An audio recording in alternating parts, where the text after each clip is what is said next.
Welcome viewer, I am Murugan S. This video tutorial describes how to change turn off hard disk after idle in Windows 10. Type Control Panel in Windows search bar. Click Control Panel.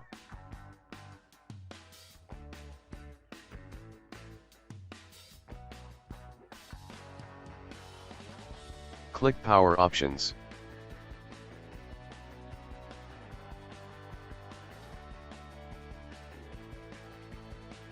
Click Change Plan Settings. Click Change Advanced Power Settings. Click and expand hard disk. Change value in minutes.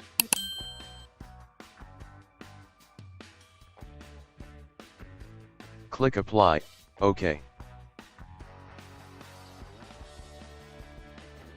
I hope this video tutorial helps to you. Please like, share and don't forget to subscribe my channel. Thank you very much. See you next video.